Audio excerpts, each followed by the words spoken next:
Who doesn't like meatballs, especially if you made it yourself? I'll share you my recipe in making classic meatballs that for sure you'll love. So we start off with the onion. We have to finely chop the onion as possible as we will mix it with the meat.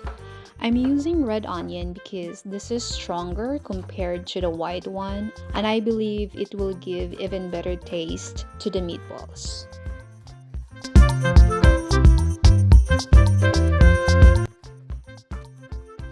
Then I would like to add red bell pepper. Its sweetness adds to the beautiful flavor of the mix. I would prefer finely chopped too, so the meatballs won't break. The problem is if our ingredients are coarsely chopped, then there's a tendency that our meatballs will break.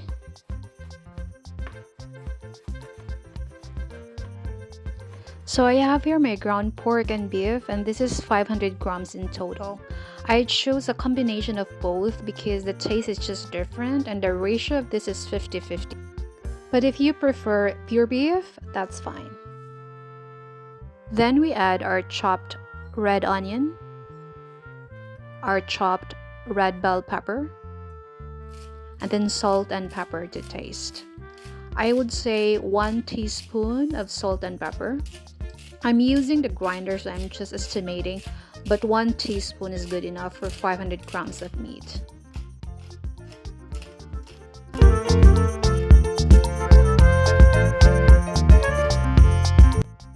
Then half a cup of breadcrumbs, and then 2 medium-sized eggs. If you have smaller eggs, then you can have 3, I believe. And these are important because it serves as binder. Also, the meatballs will not be hard to eat. Then the garlic, and I would like to crush it like this, so its flavor is fully blended in the mix. And I'm using about 3 cloves of garlic. You can also use garlic powder if you may, but I prefer fresh for my meatballs. It's just a matter of preference. Then mixed it well so all ingredients are blended thoroughly.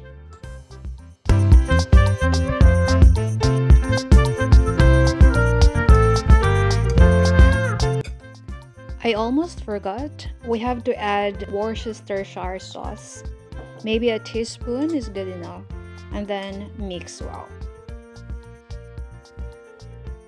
I believe it's properly mixed now, so we make small balls out of this. Just get some meat, roll it like this, and there it is. Just easy.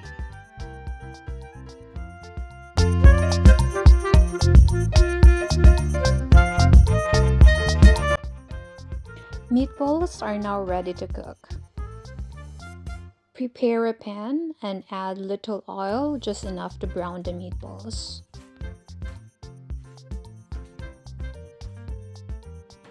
Pan is ready, then put it in. You can actually cook this in the oven to avoid your meatballs breaking or deformed, but I preferred cooking in the pan. And then we turn it slowly until all parts are browned.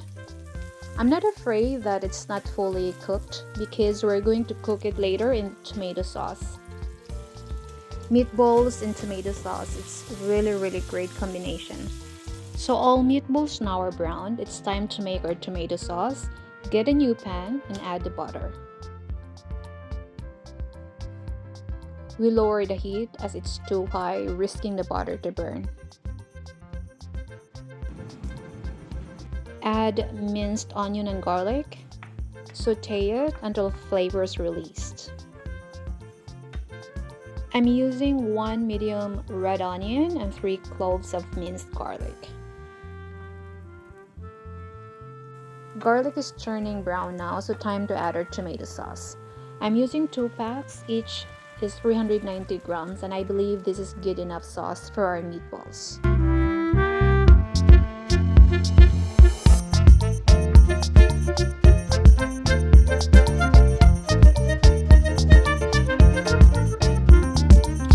And then season it with salt and pepper to taste. maybe half a teaspoon of each. I really believe having enough salt and pepper is the key in making a great dish. No matter how expensive the ingredients you have, but if you lack a pinch of salt, there's a big difference. And then we add a teaspoon of thyme for additional flavor. And it's also important to taste the sauce to make sure it's in great balance. Then time to put our meatballs.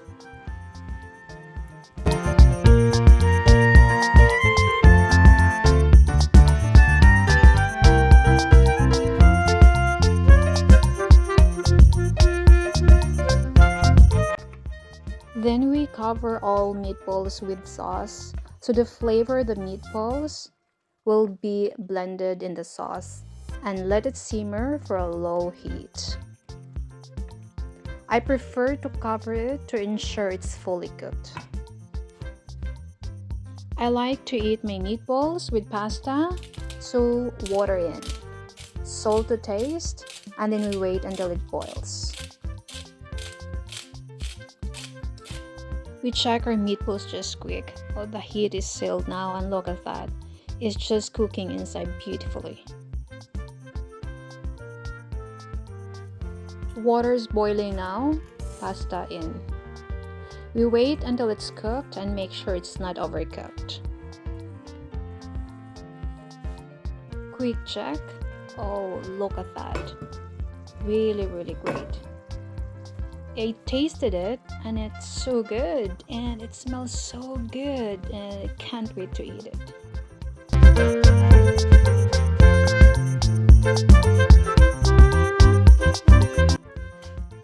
Pasta ready? Drain it. Then we prepare our plate. We put our pasta first.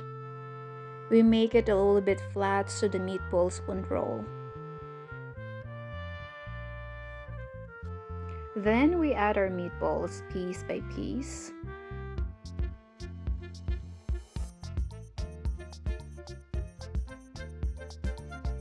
There you go. Add some sauce to it.